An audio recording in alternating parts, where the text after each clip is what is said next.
इससे पहले एक वीडियो में हमने सिलिंड्रिकल कोऑर्डिनेट सिस्टम पे बात किया है और हमने ये भी देखा है कि अगर कोई पॉइंट सिलिंड्रिकल कोऑर्डिनेट सिस्टम में रिप्रेजेंटेड है तो उसे हम रेक्टेंगुलर कोऑर्डिनेट सिस्टम में किस तरह से रिप्रेजेंट करेंगे, और वही अगर पॉइंट रेक्टेंगुलर कोऑर्डिनेट सिस्टम में रिप्रेजेंटेड है तो उसे हम सिलिंड्रिकल कोऑर्डिनेट सिस्टम में किस तरह से रिप्रेजेंट करेंगे। इसमें हमने काफी चर्चा किया है, जैसे कि अगर कोई पॉइंट सिलिंड्रिकल कोऑर्डिनेट सिस्टम में, मान ले कोई पॉइंट यहां पर है और हमें उसे रिप्रेजेंट करना है सिलिंड्रिकल कोऑर्डिनेट सिस्टम में, तो अगर ये एक्स एक्सिस, वाई एक्सिस और जेड एक्सिस हुआ तो इस पॉइंट को हम रिप्रेजेंट करते हैं आर और एक एंगल फाई और जेड से। यहां पर आर जो है ये होता है जेड एक्सिस से कितना दूर ये पॉइंट सिचुएटेड है।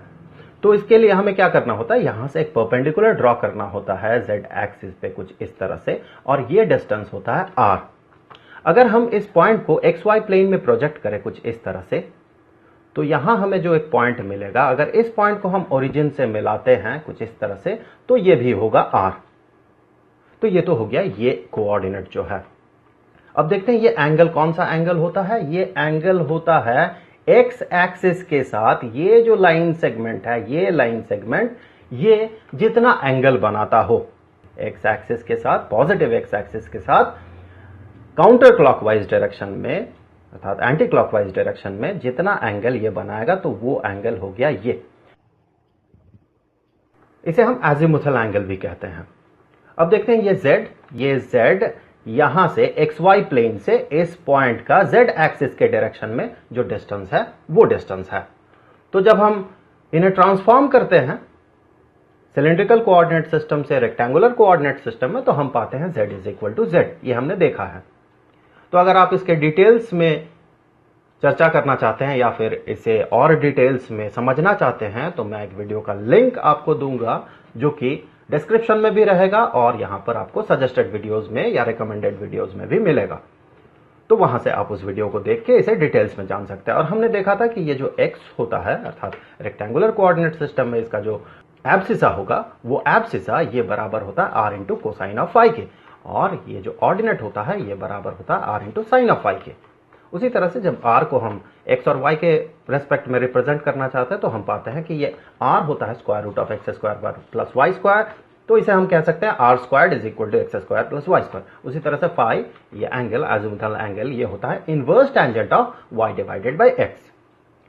अब देखिए हमें क्या करना है कि आगे के वीडियोस में हम देखेंगे कि किसी वेक्टर फील्ड को हमें रिप्रेजेंट करना होगा सिलिंड्रिकल कोऑर्डिनेट सिस्टम में, और हमें वेक्टर फील्ड का डाइवर्जेंस पता करना होगा, कर्ल पता करना होगा। उसी तरह से अगर स्केलर फील्ड हो तो हमें ग्रेडियंट पता करना होगा। तो इन सब चीजों के लिए हमें चाहिए होगा यूनिट वेक्टर्स।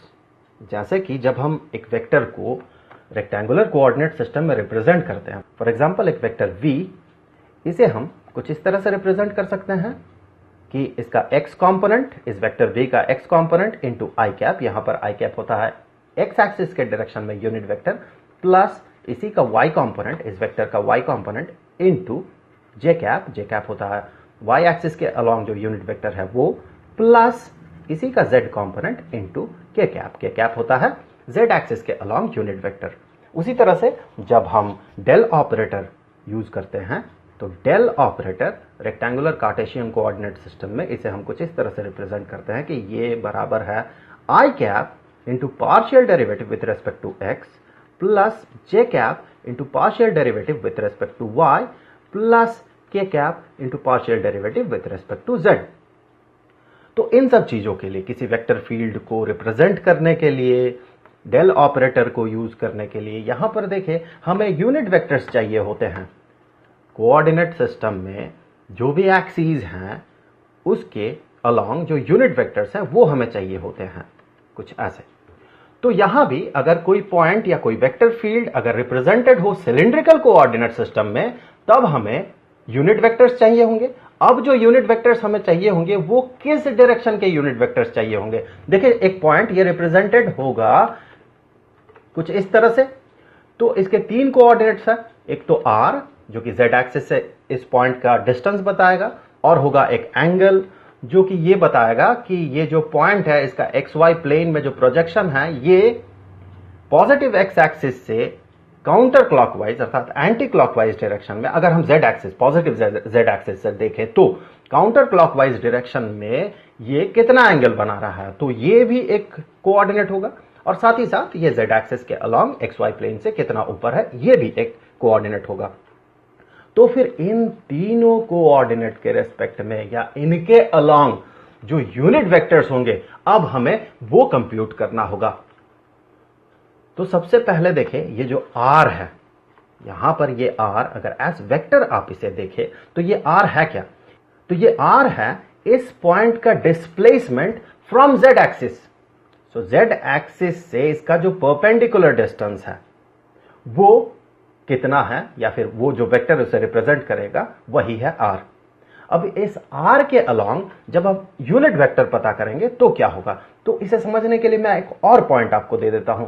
मान ले कि वो पॉइंट है ये, तो इस पॉइंट के लिए ये जो r होगा, ये जो पहला कोऑर्डिनेट होगा उसे हम कैसे पता लगाएंगे, उसे हम कुछ इस तरह से पता लगाएंगे कि यहां से z एक्सिस से हम एक परपेंडिकुलर ड्रॉ करेंगे जो कि इस पॉइंट से पार होगा। सो अब ये जो r है ये r हो गया ये, तो इसका डायरेक्शन क्या, इसका डायरेक्शन होगा रेडियली आउटवर्ड। ये जो सर्कल आपको दिख रहा है इस सर्कल से रेडियली आउटवर्ड।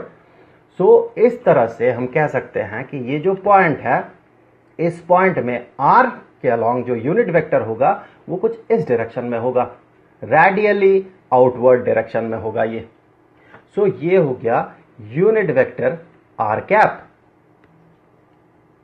हम वेक्टर r का जो डायरेक्शन है या उस डायरेक्शन में जो यूनिट वेक्टर है उसे हम r कैप कह सकते हैं। तो अगर हम इस वेक्टर को पैरेलली शिफ्ट करें तो कोई फर्क पड़ेगा, नहीं पड़ेगा। हम एक वेक्टर को पैरेलली शिफ्ट कर सकते हैं, तो हमने क्या किया कि हमने इसे कर दिया पैरेलली शिफ्ट। तो ये हो गया यूनिट वेक्टर r कैप। अब देखें z is equal to z अर्थात रेक्टेंगुलर कोऑर्डिनेट सिस्टम में जो z होगा सिलेंड्रिकल कोऑर्डिनेट सिस्टम में भी वही z होगा। तो z एक्सिस के अलोंग जो यूनिट वेक्टर होता है हम उसे रेक्टेंगुलर कार्टेशियन कोऑर्डिनेट सिस्टम में k कैप कहते हैं, तो यहां भी हम उसे k कैप कह सकते हैं। सो ये हो गया unit vector along z axis k cap. तो ये जो कोऑर्डिनेट वैल्यू है इसके अलोंग जो यूनिट वेक्टर होगा वो होगा ये k कैप। तो k कैप के लिए हमें खास ध्यान नहीं रखना होगा, क्योंकि जब हम ट्रांसफॉर्म करेंगे तो हम कहेंगे k cap is equal to k cap. z axis के डायरेक्शन में जो यूनिट वेक्टर होगा वो रेक्टेंगुलर कार्टेशियन कोऑर्डिनेट सिस्टम में भी जितना होगा और जिस डायरेक्शन में होगा वो सिलेंड्रिकल कोऑर्डिनेट सिस्टम में भी उसी डायरेक्शन में होगा और वही होगा। अब जो है हमें एक और यूनिट वेक्टर पता करना होगा, वो होगा unit vector along this angle. ये बड़ा कंफ्यूजिंग है, ये जो फाई है ये तो एक एंगल है। अब एंगल के अलोंग यूनिट वेक्टर हम कैसे पता करेंगे, तो यहां पर देखिए जो कन्वेंशन है वो ये है कि इस पॉइंट के लिए ये जो फाई हमने कंसीडर किया कुछ इस डायरेक्शन में कंसीडर किया counter clockwise positive x axis से, तो इस पॉइंट में जब हम एंगल मेजर कर रहे हैं तो इस पॉइंट में उस एंगल के लिए जो यूनिट वेक्टर होगा या उस एंगल का जो डायरेक्शन होगा वो कुछ ऐसा होगा टेंजेंशियली आउटवर्ड। सो ये हो गया डायरेक्शन फाई कैप का। अब हमें r कैप फाई कैप इन दोनों को x, y और z के रेस्पेक्ट में रिप्रेजेंट करना है। तो यहां आप आसानी से समझ सकते हैं कि यहां पर z अपीयर नहीं करेगा, क्योंकि इन दोनों को रिप्रेजेंट करने के लिए हमें z नहीं चाहिए होता है। देखिए यहां पर ये x और y के रेस्पेक्ट में रिप्रेजेंटेड हो सकते हैं, तो यहां z अपीयर नहीं करेगा। अब देखिए r कैप ये जो यूनिट वेक्टर है इसे हम किस तरह से रिप्रेजेंट कर सकते हैं, हमें रिप्रेजेंट करना है इसे x और y के रेस्पेक्ट में और x और y एक्सिस के अलोंग जो यूनिट वेक्टर्स हैं उनके रेस्पेक्ट में। तो देखिए हम क्या करेंगे, तो इस r कैप को जो कि एक यूनिट वेक्टर है और अगर ये यूनिट वेक्टर है तो एज वेक्टर अगर हम देखें तो इसका लेंथ क्या होगा, इसका मैग्नीट्यूड क्या होगा, इसका जो मैग्नीट्यूड होगा ये 1 होगा, ये याद रखें, ये 1 होगा इसका मैग्नीट्यूड। तो इस आर कैप को हम अगर एक्स और वाई के डायरेक्शन में, एक्स एक्सिस और वाई एक्सिस के डायरेक्शन में इसे रिजॉल्व कर लें तो यहां पर देखें हमें मिलेगा क्या, यहां पर वाई एक्सिस के अलोंग हमने इसे रिजॉल्व कर लिया और हमने एक्स एक्सिस के अलोंग इसे रिजॉल्व कर लिया, कुछ ऐसे। तो ये जो वेक्टर है, ये वेक्टर और ये वेक्टर, इन दोनों का वेक्टर एडिशन होगा आर कैप। तो हमें इस वेक्टर को कुछ ऐसे भी रिप्रेजेंट कर सकते हैं, इसे अगर हम पैरेलली शिफ्ट कर लिए तो हमने कर दिया इसे पैरेलली शिफ्ट। तो यहां पर देखिए ये जो एंगल होगा, यहां पर ये एंगल, ये भी फाई होगा क्योंकि ये एंगल फाई है, और ये लाइन दोनों एक दूसरे के साथ पैरेलल है और ये एक ही लाइन है। तो हम कह सकते हैं कि ये एंगल अगर फाई हुआ तो ये एंगल भी फाई होगा। यहां पर ये जो वेक्टर आपको दिख रहा है, इस वेक्टर के साथ जब हम इस वेक्टर को जोड़ देंगे तो हमें मिलेगा वेक्टर आर कैप, जिसका कि मैग्नीट्यूड 1 होगा। ये याद रखने वाली बात है, इसका मैग्नीट्यूड होगा 1। तो हम यहां पर अगर इन दोनों वेक्टर्स को हम नाम दे देते हैं, फॉर एग्जांपल इसे मैं फिलहाल एक नाम दे देता हूं, ये हो गया एक्स डैश्ड वेक्टर और ये हो गया वाई डैश्ड वेक्टर। तो हम यहां से कह सकते हैं कि R cap is equal to X dashed vector और वाई डैश्ड वेक्टर का वेक्टर एडिशन। अब देखिए ये एक्स डैश्ड वेक्टर होगा क्या, इस वेक्टर का जो डायरेक्शन है वो एक्स एक्सिस के अलोंग है और इस वेक्टर का जो डायरेक्शन है वो वाई एक्सिस के अलोंग है, पॉजिटिव वाई एक्सिस के अलोंग है। तो फिर यहां पर अगर इसका मैग्नीट्यूड हम पता कर ले, उसके साथ आई कैप हम जोड़ दें या कहें, आप कह सकते हैं मैथमेटिकली मल्टीप्लाई कर दें, तो हमें यह वेक्टर मिलेगा। और इसके मैग्नीट्यूड के साथ अगर हम जे कैप मल्टीप्लाई कर दें, जे कैप क्या है, वाई एक्सिस के अलोंग जो यूनिट वेक्टर होता है, तो जे कैप अगर मल्टीप्लाई कर दे तो हमें यह वेक्टर मिलेगा। तो अब इन दोनों का हमें मैग्नीट्यूड पता करना होगा। तो मैग्नीट्यूड हम कैसे पता करेंगे, तो अगर इसके मैग्नीट्यूड को हम एक्स डैश्ड कहें, ये जो है इसका मैग्नीट्यूड, चूंकि ये वेक्टर एक्स डैश्ड वेक्टर है और ये वेक्टर वाई डैश्ड वेक्टर है, तो इसके मैग्नीट्यूड को हम एक्स डैश्ड और इसके मैग्नीट्यूड को वाई डैश्ड कह सकते हैं। तो यहां पर हम कह सकते हैं एक्स डैश्ड डिवाइडेड बाय ये जो वैल्यू है, इसका जो लेंथ है, ये तो यूनिट वेक्टर है, इसका लेंथ तो 1 होगा, सो डिवाइडेड बाय 1। ये क्या होगा, देखिए इस ट्राइंगल में चूंकि ये एक्स एक्सिस के पैरेलल है और ये वाई एक्सिस के पैरेलल है, तो ये जो एंगल बनेगा 90 डिग्री का बनेगा। सो इस ट्राइंगल में एक्स डैश जो कि ये लेंथ है डिवाइडेड बाय ये लेंथ जो कि 1 है, ये बराबर हो जाएगा कोसाइन ऑफ फाई के। तो ये बराबर हो गया कोसाइन ऑफ फाई।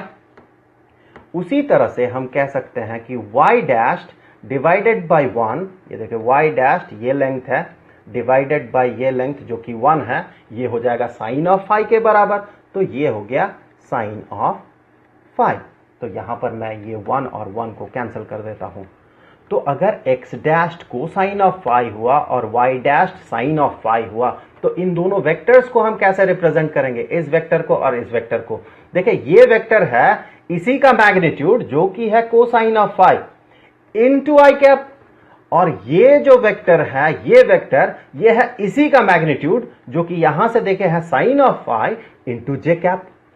तो हम इसे कुछ इस तरह से रिप्रेजेंट कर सकते हैं कि ये बराबर होगा cosine of phi into I cap plus sine of phi into J cap. तो ये हो गया यूनिट वेक्टर आर कैप। अब देखिए हमें यूनिट वेक्टर फाई पता करना है। यूनिट वेक्टर फाई है ये है यूनिट वेक्टर फाई। तो यहां पर अगर आप ध्यान से देखेंगे तो आप पाएंगे कि चूंकि ये एंगल होगा 90 डिग्री का और ये एंगल भी होगा 90 डिग्री का, ये जो वेक्टर है यूनिट वेक्टर आर कैप और यूनिट वेक्टर फाई कैप, इन दोनों के बीच हमेशा 90 डिग्री का एंगल बनेगा। तो इन दोनों वैल्यू से या इन दोनों इंफॉर्मेशन से हम कह सकते हैं कि चूंकि ये फाई है तो ये होगा 90 डिग्री माइनस फाई, और चूंकि ये पूरा का पूरा एंगल 90 डिग्री का है तो वापस से ये जो एंगल है ये भी बन जाएगा फाई।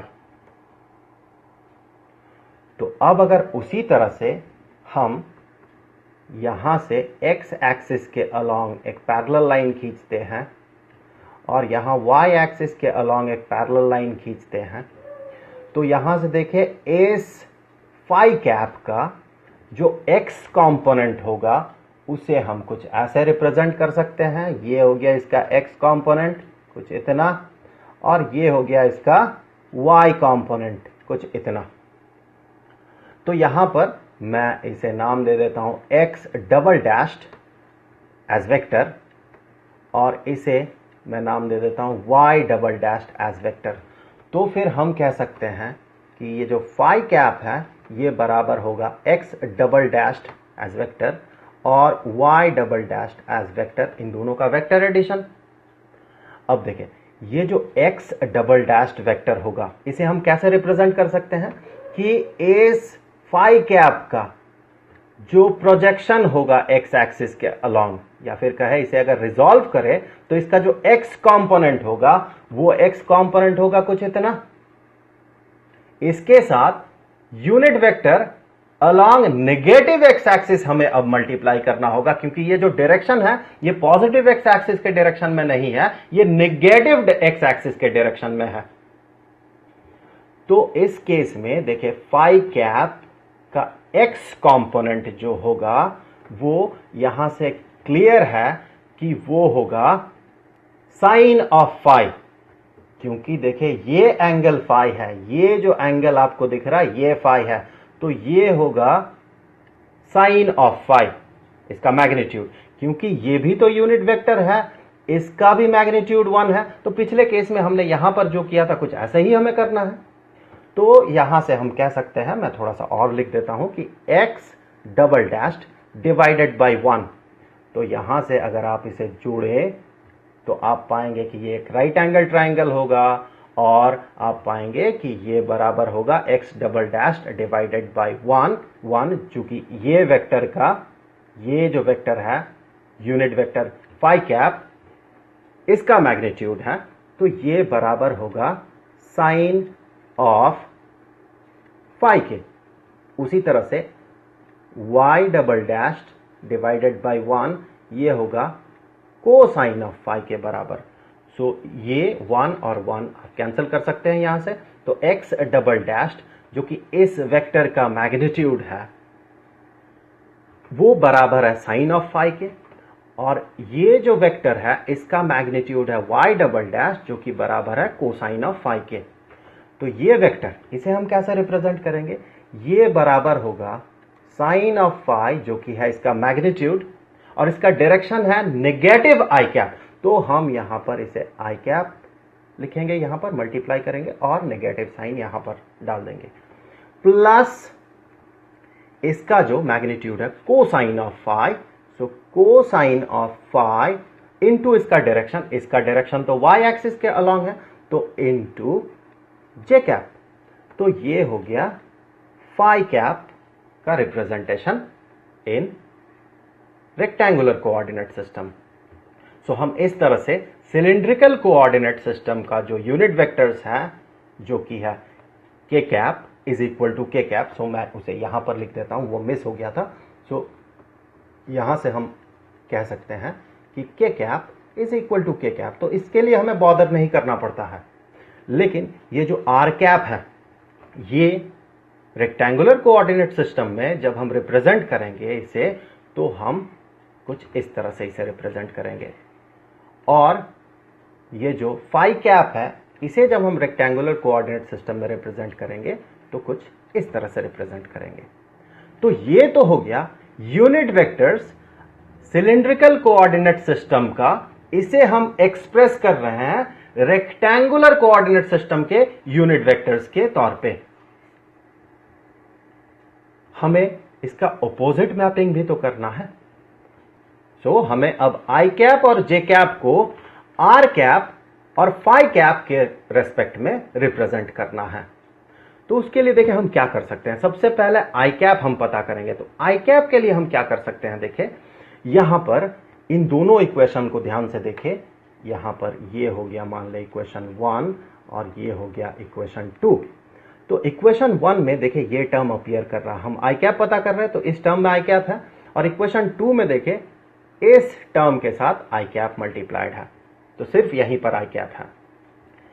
हम क्या कर सकते हैं, इस इक्वेशन में इक्वेशन 1 में अगर हम कोसाइन ऑफ फाई मल्टीप्लाई कर दे तो यहां पर ये क्या बन जाएगा, cosine squared phi I cap. उसी तरह से इक्वेशन 2 में अगर हम negative sine of phi multiply कर दे तो देखिए ये जो टर्म है, जब negative sine of phi multiplied होगा तो ये बन जाएगा sine squared phi I cap. और हमें पता है cosine squared phi plus sine squared phi is equal to 1, तो हम वहां से आई कैप पता कर सकते हैं। सो आई कैप के लिए जब हम इसे रिजॉल्व करेंगे या इक्वेट करेंगे तो हम क्या करेंगे, इक्वेशन 1 के साथ कोसाइन ऑफ फाई मल्टीप्लाई करेंगे और इक्वेशन 2 के साथ हम negative sine of phi multiply करेंगे। तो देखिए हमें क्या मिलेगा, इक्वेशन 1 क्या बन जाएगा, इक्वेशन 1 बन जाएगा cosine of phi into R cap is equal to cosine squared phi into I cap plus sine phi into cosine of phi into J cap, ये फाई है। अब देखिए इक्वेशन 2 क्या बन जाएगा, जब हम मल्टीप्लाई करेंगे negative sine of phi, so यही इक्वेशन बन जाएगा अब negative sine of phi into phi cap, इसके साथ जब हम मल्टीप्लाई करेंगे is equal to sine squared phi into I cap minus, क्योंकि हम negative of sine of phi multiply कर रहे हैं ना, तो minus sine of phi into cosine of phi into J cap. तो जब हम इन दोनों इक्वेशन को ऐड करेंगे, जोड़ेंगे जब हम इन दोनों को, तो देखें हमें क्या मिलेगा, इन दोनों टर्म्स को जब हम जोड़ेंगे तो हमें मिल गया आई कैप। इन दोनों को जोड़ने से हमें 1 मिलेगा और इन दोनों को जब हम जोड़ रहे हैं पूरे इन दोनों टर्म्स को, तो आई कैप को हम कॉमन आउट कर सकते हैं। तो आई कैप हो गया कॉमन आउट और ब्रैकेट के अंदर cosine squared phi plus sine squared phi जो कि बराबर है 1 के, तो ये हो जाएगा आई कैप इंटू 1, तो इसे हम आई कैप कह सकते हैं। उसी तरह से जब हम इन दोनों टर्म्स को जोड़ेंगे इन दोनों को, तब हम पाएंगे ये दोनों टर्म्स एग्जैक्टली सेम है पर इनका जो साइन है वो अपोजिट है, तो जुड़ने से ये बन जाएगा 0। अब देखते हैं लेफ्ट हैंड साइड को, तो लेफ्ट हैंड साइड में ये बन जाएगा cosine of phi into R cap minus sine of phi into phi cap, तो ये बराबर हो गया आई कैप के।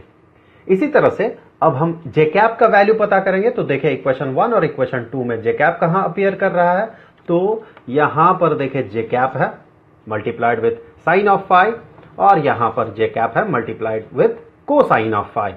तो हम क्या करेंगे, इक्वेशन 1 के साथ मल्टीप्लाई कर देंगे साइन ऑफ फाई को, तो ये जो टर्म है ये बन जाएगा साइन स्क्वायर्ड फाई और इक्वेशन 2 में हम मल्टीप्लाई कर देंगे कोसाइन ऑफ फाई, तो ये जो टर्म है ये बन जाएगा cosine squared phi into J cap. तो जब हम इन दोनों इक्वेशंस को फिर जोड़ेंगे तो हम पाएंगे जे कैप को कॉमन आउट करने से, इन दोनों को जब हम जोड़ेंगे जे कैप को कॉमन आउट करने से हमें ब्रैकेट के अंदर मिलेगा sine squared phi plus cosine squared phi जो कि बराबर होगा 1 के। तो इस तरह से हम जे कैप का वैल्यू पता लगा सकते हैं। तो हम क्या करेंगे, इक्वेशन 1 में मल्टीप्लाई करेंगे साइन ऑफ फाई, तो ये इक्वेशन 1 बन जाएगा sine of phi into R cap is equal to sine of phi into cosine of phi into I cap plus sine squared phi into J cap, और equation 2 के साथ हम multiply करेंगे cosine of phi, सो ये बन जाएगा cosine of phi into phi cap is equal to minus sine of phi into cosine of phi into I cap plus cosine squared phi J cap. तो जब हम इन्हें जोड़ेंगे इन दोनों इक्वेशंस को, तो यहां पर देखें ये दोनों टर्म्स एग्जैक्टली सेम है और इनका साइन अपोजिट है, तो ये कैंसिल आउट हो जाएंगे, और इन्हें जब हम जोड़ेंगे तो हम पाएंगे ये बराबर होगा J cap into sine square phi plus cosine squared phi, so that is equal to 1। So J cap into 1, तो इंटू 1 लिखने का मतलब नहीं बनता है। अब लेफ्ट हैंड साइड को देखें, ये है sine of phi into R cap plus cosine of phi into phi cap, तो ये बराबर हो जाएगा जे कैप के। सो इस तरह से हम रेक्टेंगुलर कार्टेशियन कोऑर्डिनेट सिस्टम के जो यूनिट वेक्टर्स है आई कैप और जे कैप, उन्हें सिलिंड्रिकल कोऑर्डिनेट सिस्टम के जो यूनिट वेक्टर्स हैं आर कैप और फाई कैप, उनके रेस्पेक्ट में रिप्रेजेंट कर सकते हैं। और यहां मैं साथ ही साथ बता दूं कि दोनों सिस्टम में जो यूनिट वेक्टर के कैप होगा वो दोनों सिस्टम में बराबर होगा, रेक्टेंगुलर कार्टेशियन कोऑर्डिनेट सिस्टम में और सिलिंड्रिकल कोऑर्डिनेट सिस्टम में।